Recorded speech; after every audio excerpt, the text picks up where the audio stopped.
Assalamualaikum warahmatullahi wabarakatuh. Selamat pagi anak-anakku yang solih dan solihah. Apa kabar hari ini? Alhamdulillah, luar biasa. Allahu Akbar. Baiklah anak-anakku yang solih dan solihah. Hari ini kita akan belajar pendidikan agama Islam dan budi pekerti kelas 5 semester 1 dengan materi Mari Belajar Al-Quran Surat At-Tin dan submateri makna kandungan Surat At-Tin. Sebelum kita mempelajari Surat At-Tin, makna kandungan Surat At-Tin, kita terlebih dahulu berdoa. A'udzu billahi minasyaitonir rajim. Bismillahirrahmanirrahim. Raditu billahi rabba wa bil islami dina wa bi Muhammadin nabiyyan wa rasula. Rabbi zidni ilma warzuqni fahma. Amin. Baiklah anak-anakku yang solih dan solihah, hari ini kita akan belajar materi Mari Belajar Al-Quran Surat At-Tin, submateri makna kandungan Surat At-Tin. Dengan tujuan pembelajaran hari ini yaitu agar siswa mengetahui makna Quran Surat At-Tin dengan benar. Anak-anakku, sebelum kita mempelajari makna kandungan Surat At-Tin, kita awali untuk mengetahui apa sih Surat At-Tin itu, mengapa diberi nama Surat At-Tin.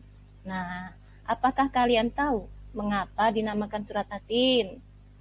Iya, surat ini diberi nama At-Tin, yaitu diambil dari kata At-Tin yang terdapat pada ayat yang pertama, yaitu yang berbunyi Wattini wazzaitun. Dari kalimat yang pertama yaitu Wattini yang artinya buah tin.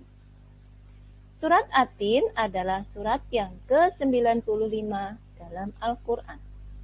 Surat At-Tin berjumlah 8 ayat, termasuk golongan surat Makkiyah. Mengapa disebut sebagai surat Makkiyah? Karena Surat At-Tin diturunkan di kota Mekah. Anak-anakku, mari kita sama-sama mempelajari makna yang terkandung dalam Surat At-Tin. Ayat yang pertama berbunyi, A'udzu billahi minasyaitonir rajim. Bismillahirrahmanirrahim. Wattini wazzaitun. Artinya, demi buah tin dan buah zaitun. Apa makna yang terkandung dalam ayat pertama dari surat At-Tin? Nah, di situ ada gambar. Perhatikan gambarnya. Gambar apa itu? Ya, betul. Itu adalah gambar buah tin. Jadi, makna yang terkandung dalam surat At-Tin ayat yang pertama, yaitu buah tin adalah buah yang sangat enak dan lembut. Ia menjadi obat yang sangat banyak manfaatnya. Memperhalus fisik, mengencerkan dahak, membersihkan ginjal, menghancurkan batu-bata saluran semih, menggemukkan badan, dan melonggarkan rongga hati dan limpa. Makna kandungan yang selanjutnya dari ayat yang pertama, di situ ada gambar. Perhatikan, gambar apa itu? Iya, itu adalah gambar buah zaitun. Makna yang terkandung dalam surat At-Tin yang pertama selanjutnya adalah buah zaitun adalah buah yang memiliki keistimewaan. Apa sih keistimewaannya dari buah zaitun?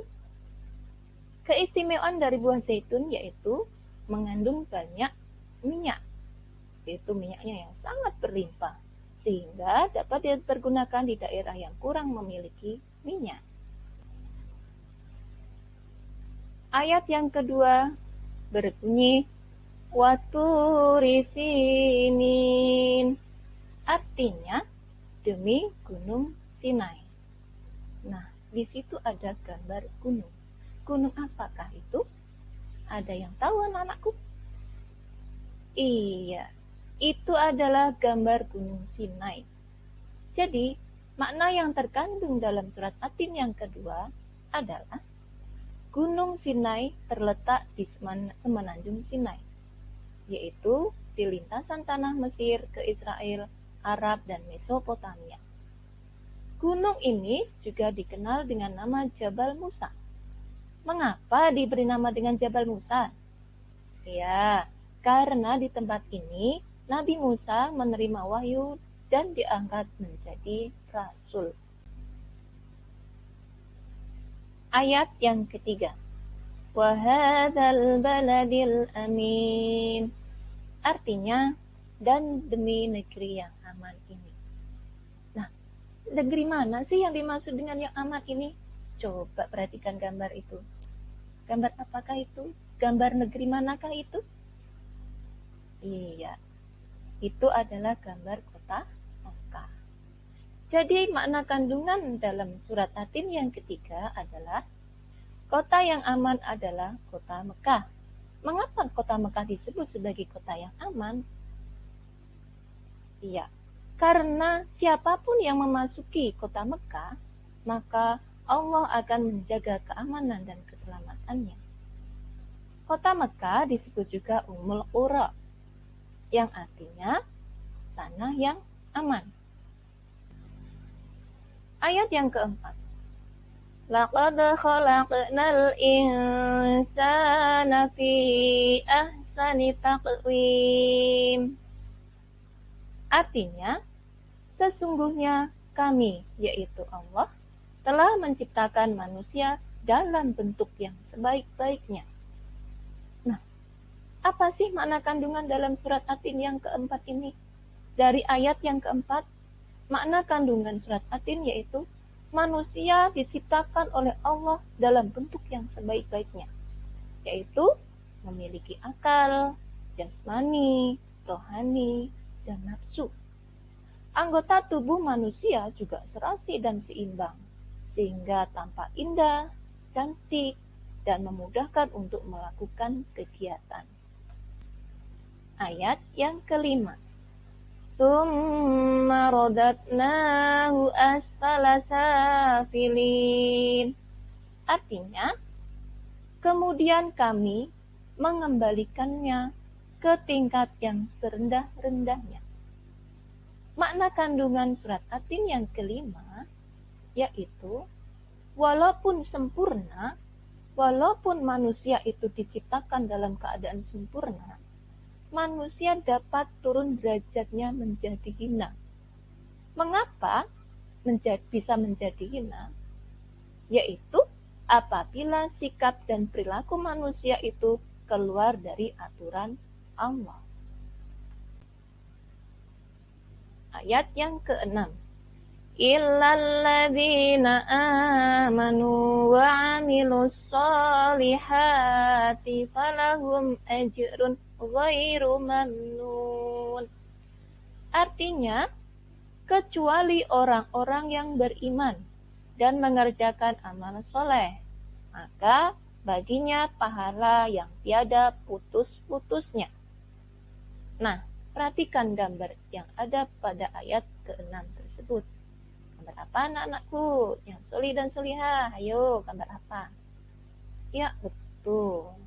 Itu adalah contoh gambar orang yang beriman dan beramal soleh, yaitu senantiasa beribadah, menyembah kepada Allah, beramal soleh dengan rajin bersedekah, beramal soleh dengan membantu orang yang memerlukan bantuan.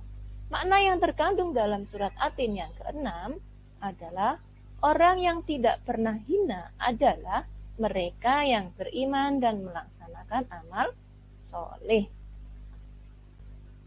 Ayat ke-7. Fama yukadzibuka ba'du biddin. Artinya, maka apakah yang membuatmu mendustakan hari pembalasan sesudah itu? Nah, ayo, ada yang tahu anak-anakku? Ya. Makna yang kandungan yang terdapat dalam surat At-Tin ayat ke-7 adalah pada hari kiamat nanti akan ada pembalasan terhadap semua amal perbuatan manusia, baik itu amal baik ataupun amal buruk manusia. Ayat yang ke-8. Alaihissallahu biahkamil hakimin. Artinya, bukankah Allah Subhanahu wa Ta'ala adalah hakim yang paling adil? Ya, Allah adalah hakim yang paling adil di dunia ini. Nah, makna yang terkandung dalam ayat ke-8 surat At-Tin yaitu perbuatan manusia walaupun sekecil atom tidak akan lepas dari pengadilan Allah. Dan pengadilan Allah adalah sebaik-baik pembuat keputusan. Nah, anak-anakku yang solih dan solihah, demikian tadi pembelajaran kita pada hari ini, yaitu tentang belajar surat At-Tin, yaitu dengan submateri memahami makna yang terkandung dalam surat At-Tin. Anak-anakku yang solih dan solihah, marilah kita ambil hikmah dari pembelajaran kita hari ini, yaitu tentang makna kandungan surat At-Tin dengan perbuatan kita, tingkah laku kita setiap hari, yaitu selalu senantiasa beriman kepada Allah dan selalu senantiasa beramal soleh. Baiklah anak-anakku yang solih dan solihah, marilah kita akhiri pembelajaran kita hari ini dengan pembacaan surat Al-Asr. A'udzu billahi minasyaitonir rajim. Bismillahirrahmanirrahim. Wal asri innal insana lafi khusrin illa alladzina amanu wa 'amilus solihati wa tawasaw bil haqqi wa tawasaw bis sabri walhamdulillahi rabbil alamin. Demikian tadi anak-anakku yang solih dan solihah, pembelajaran kita hari ini. Ibu akhiri, wabillahi taufik wal hidayah. Wassalamualaikum warahmatullahi wabarakatuh.